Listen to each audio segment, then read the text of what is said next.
10절까지 말씀입니다. 느헤미야 4장 1절에서 10절까지 말씀입니다.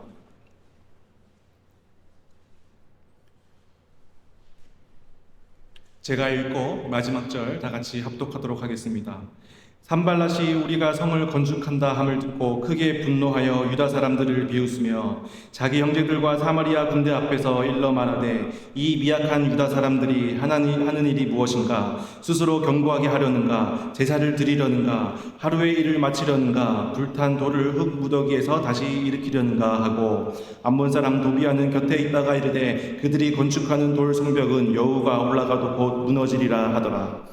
우리 하나님이여 들으시옵소서. 우리가 업신여김을 당하나이다. 원하건대 그들이 욕하는 것을 자기들의 머리에 돌리사 노략거리가 되어 이방에 사로잡히게 하시고 주 앞에서 그들의 악을 덮어주지 마시며 그들의 죄악을 도말하지 마옵소서. 그들이 건축하는 자 앞에서 주를 노하시게 하였음이니이다 하고 이에 우리가 성을 건축하여 전부가 연결되고 높이가 절반에 이르렀으니 이는 백성의 마음이 들여 이를 하였음이니라. 산발락과 도비아와 아라비아 사람들과 암몬 사람들과 아스도 사람들이 예루살렘 성이 중수되어 그 허물어진 틈이 메꾸어져 간다 함을 듣고 심히 분노하여 다 함께 깨하기를 예루살렘으로 가서 치고 그것을 요란하게 하자 하기로 우리가 우리에게 우리 하나님께 기도하며 그들로 말미암아 파수꾼을 두어 주야로 방비하는데 마지막 절 다 같이 읽겠습니다. 유다 사람들은 이르기를 흙 무더기가 아직도 많거늘 짐을 나르는 자의 힘이 다 빠졌으니 우리가 성을 건축하지 못하리라 하고. 아멘.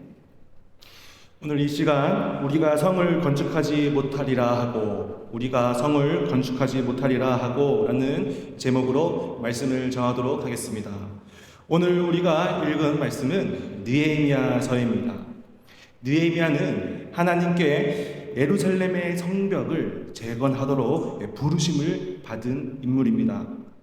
특별히 오늘 말씀 우리가 읽은 이 4장에서는 하나님의 말씀에 순종하여 성벽을 재건하는데 겪는 어려움에 대해서 또 방해물에 대해서 말하고 있습니다. 뿌린 대로 거둔다라는 말이 있습니다. 우리의 신앙과 우리의 인생이 이 말과 같이 정말 뿌린 대로 우리가 노력한 대로 우리가 바라는 대로 우리가 원하는 대로 이루어진다면 얼마나 좋겠습니까? 정말 우리가 노력한 대로 우리가 원하는 대로 우리 이 결과를 얻었으면 참 좋을 것 같습니다. 그런데 실제로는 그렇지 않다라는 것입니다. 내가 노력하고 공들이고 정성을 다하고 간절히 원하던 것이 한 번에 엎어지고 또 예상치 못하게 뒤집어지는 것이 우리의 신앙과 또 우리의 인생입니다. 오늘 이 느헤미야서의 이 배경을 보면 이 솔로몬 왕 이후에 르호보암과 여로보암 왕으로 남유다와 북이스라엘로 이 나라가 분열이 되었습니다.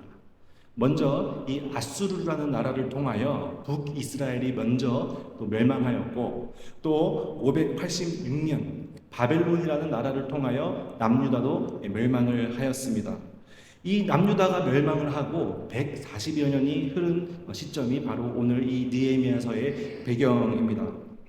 느헤미야는 바로 이 바벨론의 이 포로로 잡혀온 하가랴의 아들이었습니다. 그리고 느헤미야는 이 바벨론에서 태어난 2세 포로 2세로 자라게 되었습니다.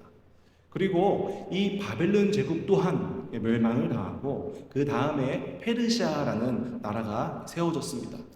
이 느헤미야는 이 페르시아 아닥사스다 왕의 술 맡은 관원장이라는 자리에 오르게 되었습니다.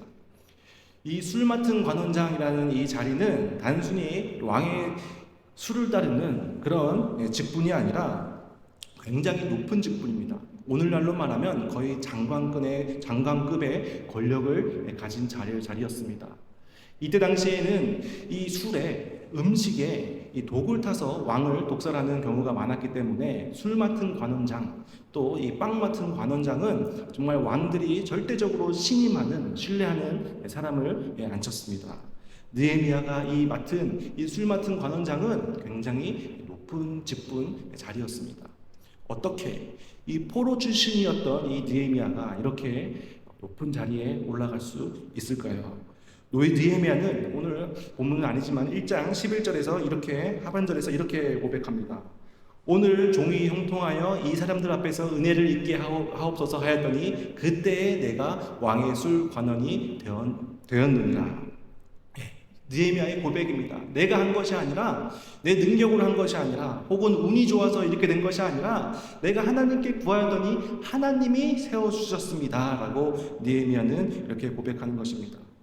느헤미야는 확실하게 인지하고 있었습니다. 하나님이 하셨습니다. 하나님께서 나를 이곳에 부르셨고 하나님께서 나를 쓰시기 위해서, 나를 사용하시기 위해서 나를 준비시켰습니다 라는 느헤미야의 고백이었던 것입니다.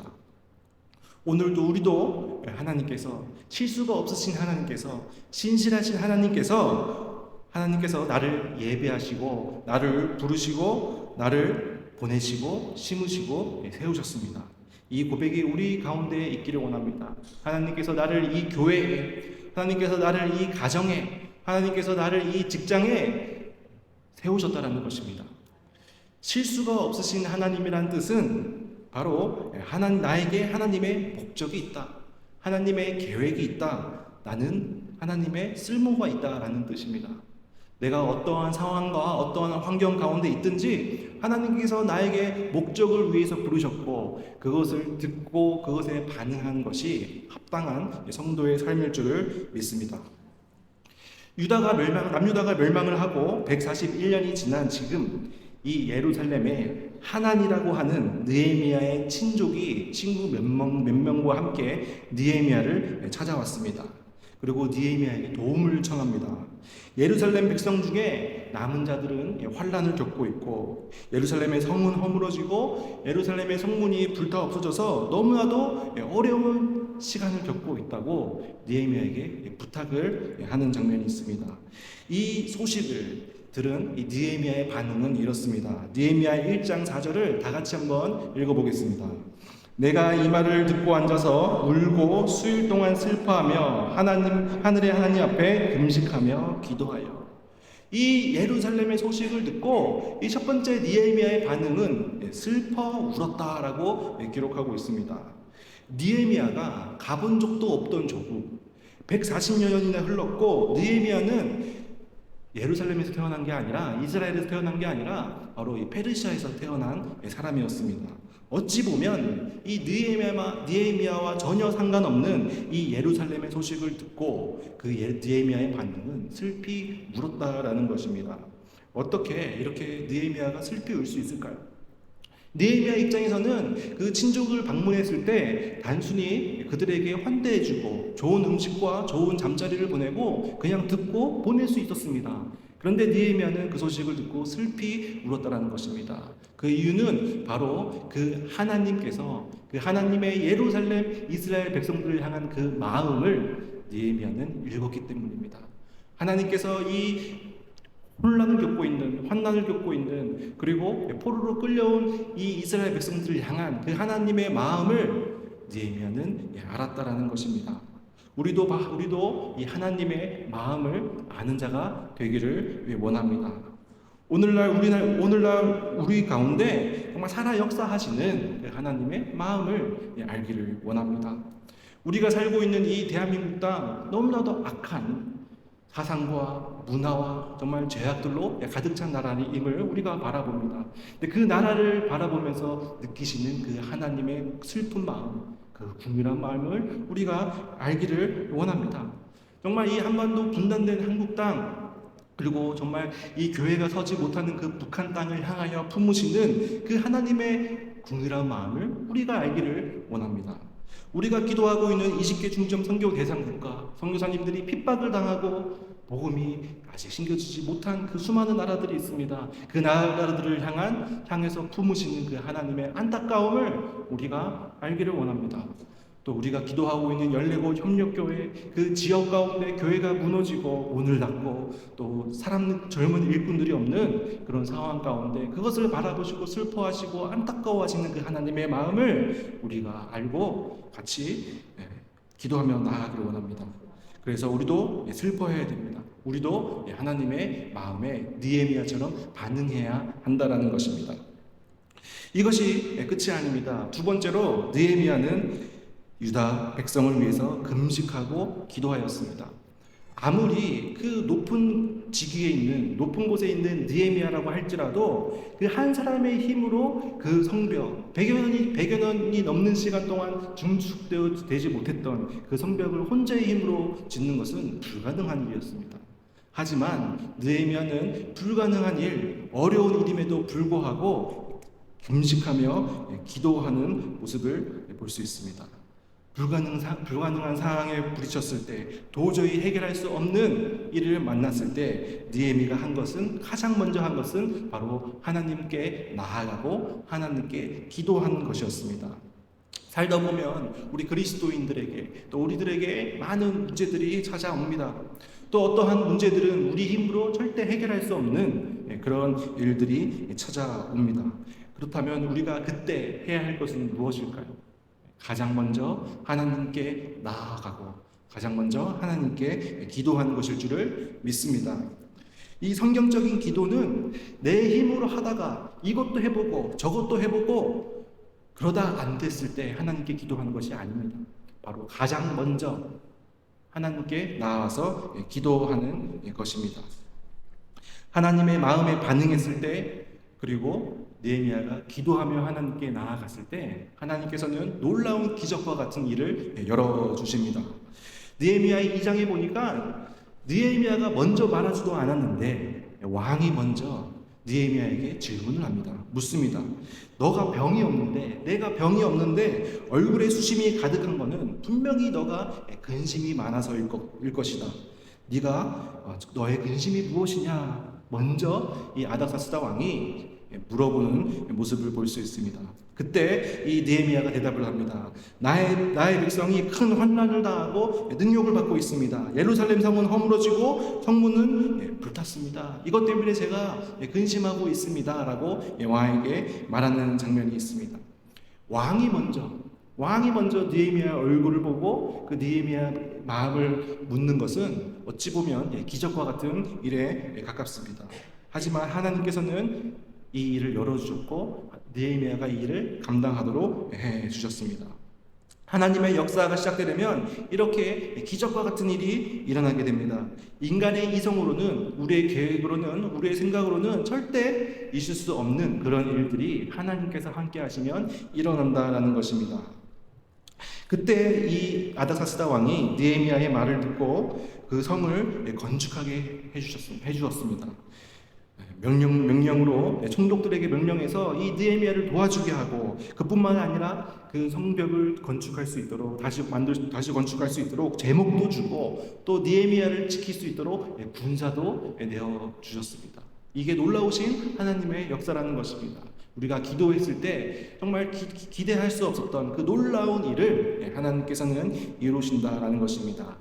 이때 느헤미야는 이렇게 고백합니다. 느헤미야서 2장 8절 하반절에서 이렇게 고백합니다. 다 같이 읽겠습니다. 시작. 내 하나님의 선한 손이 나를 도우심으로 왕이 허락하고. 느헤미야는 내가 능력이 좋아서, 내 힘으로, 내가 운이 좋아서 했다라고 고백하지 않습니다. 바로 하나님이 하셨습니다 라고 느헤미야는 고백하는 것을 볼 수 있습니다.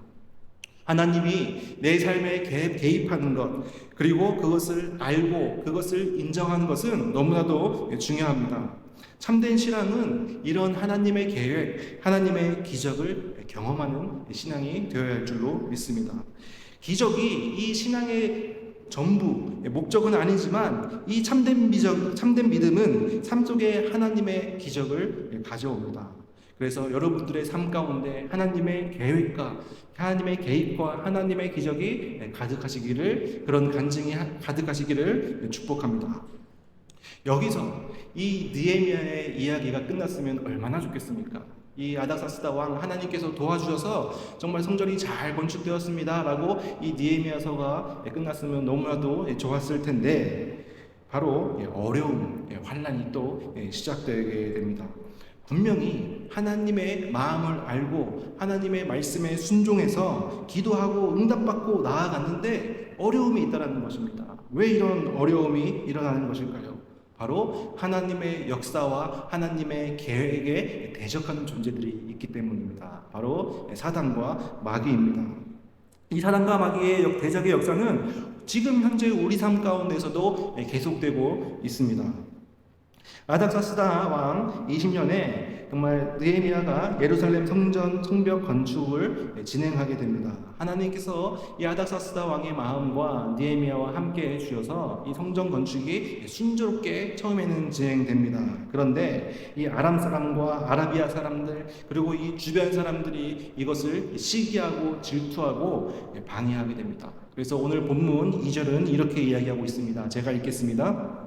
자기 형제들과 사마리아 군대 앞에서 일러 말하되 이 미약한 유다 사람들이 하는 일이 무엇인가? 스스로 견고하게 하려는가? 제사를 드리려는가? 하루의 일을 마치려는가? 불탄 돌을 흙무더기에 다시 일으키려는가? 하고 느헤미야는 이러한 주변의 공격에도 아랑곳하지 않고 계속해서 공사를 진행하였습니다. 그런데 끊임없이 산발락과 도비아와 이 게셈, 암몬 사람들, 아스도 사람들이 아라비아 사람들이 연합하여서 계속해서 느헤미야를 공격하였다라는 것입니다.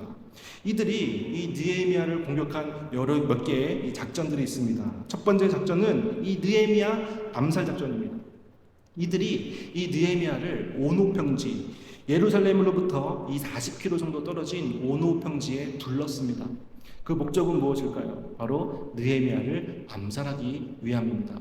그런데 느헤미야는 끝까지 4차례나 이들이 느헤미야가 올 것을 요청하였지만 느헤미야는 큰 역사를 핑계로 나아가지 않았습니다. 이것은 바로 하나님께서 느헤미야에게 지혜를 주시고 느헤미야를 보호해 주신 것이라는 것입니다. 며칠 전에 조금 좀 안타까운 뉴스를 접하게 되었습니다. 이 한 초등학생이 육교를 지나가면서 내려가다가 스마트폰을 이렇게 보면서 내려가다가 육교에서 이제 굴러서 사망했다라는 좀 안타까운 이 기사를 접한 적이 있습니다. 이 기사를 보면서 이 가슴이 철렁했습니다. 이 똑같은 초등학교 이제 아들을 둔 이 아버지의 입장으로서 내가 느낀 것이 언제까지 이 아이들을 내가 보호해 줄 수 없겠구나. 정말 이 아이들이 살아가는 이 세상은 너무나도 위험하고 험난한 세상이구나라는 것을 느낄 수 있었습니다. 그렇다면 이 아이들이 앞으로 어떻게 살아야 할까? 이 험난하고 위험한 세상 가운데 어떻게 살아야 할까? 바로 하나님의 보호하심을 받는 아이로 키워야겠다라는 이런 생각을 하게 되었습니다. 우리 삶도 마찬가지입니다. 발 한번 헛디디면 위험에 처하는 이런 너무나도 험난한 세상을 우리가 살아가고 있습니다. 우리의 힘과 우리의 능력으로는 우리의 삶을 절대 혼자서 살아갈 수 없다는 것이죠. 우리는 무엇을 해야겠습니까? 하나님께 간구하고 하나님의 보호하심을 구하고 하나님께 기도하며 하나님의 보호하심을 구하며 나아갈 때만 우리는 하나님 앞에 우리는 삶을 살 수 있다는 것입니다. 그래서 우리가 하나님께 간구하고 하나님께 기도하며 나아가는 저희들 되시기를 축복합니다. 두 번째, 이들이 펼쳤던 이 작전은 유언비어 작전이었습니다. 이 봉인되지 않은 편지를 사람들에게 뿌리는 겁니다. 그 편지에는 뭐라고 기록되어 있냐면 바로 느헤미야가 이 유대 사람들과 함께 반란을 꾀한다라는 이런 유언비어를 적어서 사람들에게 읽히게 하였습니다. 바로 이 느헤미야를 공경에 빠뜨리려고 하는 작전이었습니다. 느헤미야와 유대 사람들이 왕을 모반하고 스스로 왕이 되려고 한다라는 이런 가짜 뉴스가 퍼지게 되었다는 것입니다. 그때 이 느헤미야의 반응은 이렇습니다. 느헤미야서 6장 8절을 제가 읽겠습니다. 6장 8절. 내가 사람을 보내어 그들에게 이르기를 내가 말한 바 이 일은 없는 일이요 내 마음에서 지어낸 것이라 하였나니. 느헤미야는 이 일은 없는 일이다 라고 한마디로 딱 잘라서 느헤미야는 이런 가짜뉴스에 일희일비하지 않았습니다. 흔들리지 않고 뚝심을 가지고 주변에서 뭐라 하든 아프든 누군가가 옆에서 때리면 따끔하네 하고 다시 묵묵히 그 길을 걸어가는 그럴 때에 하나님의 은혜가 있다라는 것입니다. 느헤미야서 이 3장에 보면 약 50여 개의 가문이 그 성벽 중수에 참여한 것들이 기록되어 있습니다. 이 기록을 보면 각자의 분량만큼 그리고 자원하고 일했고 작은 벽돌부터 시작해서 이것을 쌓아온 것을 기록하고 있습니다. 여기서 은혜를 받은 대목이 각자의 분량만큼입니다. 어떤 성도는 큰 분량만큼, 또 어떤 성도는 자기에 맞게 작은 분량만큼 각자의 분량에 맞게 하나님 나라를 위해서 세워갔더니 하나님의 역사가 일어난다는 것입니다. 누구는 크고 누구는 작고 시기하고 질투하며 나아가는 것이 아니라 각자의 분량에 만큼 맡겨진 것에 충성했을 때, 일했을 때, 자원하고 섬기고 봉사하고 섬겼을 때 성벽이 건축되는 것을 볼 수 있습니다. 그래서 우리도 하나님께서 우리에게 맡겨진 분량만큼 충성스럽게 그 일을 감당하며 나아가기를 원합니다. 계속해서 동시에 이 느헤미야는 전투 태세를 늦추지 않고 경계를 늦추지 않았습니다. 느헤미야서 4장 17절에 이렇게 기록하고 있습니다. 제가 읽어보겠습니다. 성을 건축하는 자와 짐을 나르는 자는 다 각각 한 손으로 일을 하며 한 손에는 병기를 잡았는데, 느헤미야가 성전을 건축하면서 한 손에는 일을 하고 또 한 손에는 적들이 쳐들어올 것을 경계하면서 칼을 병기를 잡고 또 나팔 부은 자를 옆에 두면서 일하는 모습을 볼 수 있습니다. 우리가 어렵고 힘든 상황 가운데 정말 힘들어서 못하겠어요, 힘들어서 더 이상 못하겠어요가 아니라 포기하지 않고 묵묵히 자기 일을 하며 나아갈 때 그 가운데 하나님의 은혜가 있다라는 것입니다. 제가 이 새벽 기도 때 한번 말씀드렸는데, 저희 청년부 수련회 수련회가 일부 수련회가 끝났습니다. 근데 그때 한 여자 청년이 있는데, 이 수련회 전날에 이 여자 청년이 장염 증상이 너무 심해서 응급실 병원에 갔습니다. 그래서 저는 당연히 그 청년이 수련회에 못 올 줄 알았는데, 그 청년이 수련회에 온 겁니다. 자초지종을 물어봤더니 정말 이 장염 증세로 링겔을 꽂고 병원에 누워 있고 또 제 집에 퇴원을 했는데, 뭐가 자꾸 아른거리냐면 자꾸만 이게 오뎅이 눈에 아른거리네요. 오뎅.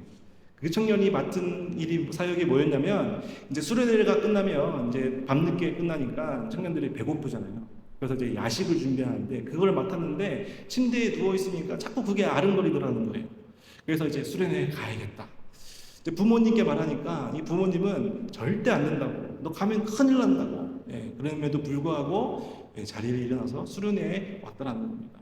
그 청년이 다행히 아프지 않고 또 건강하게 또 이제 은혜 자리에 나와서 사역을 잘 할 수 있었습니다. 정말 이것을 보면서 느낀 것이 뭐냐면, 어떠한 환경과 상황 가운데서도 하나님을 신뢰하면서 자기의 맡은 일을 충성스럽게 묵묵히 했더니 그 하나님의 은혜가 있다라는 것입니다.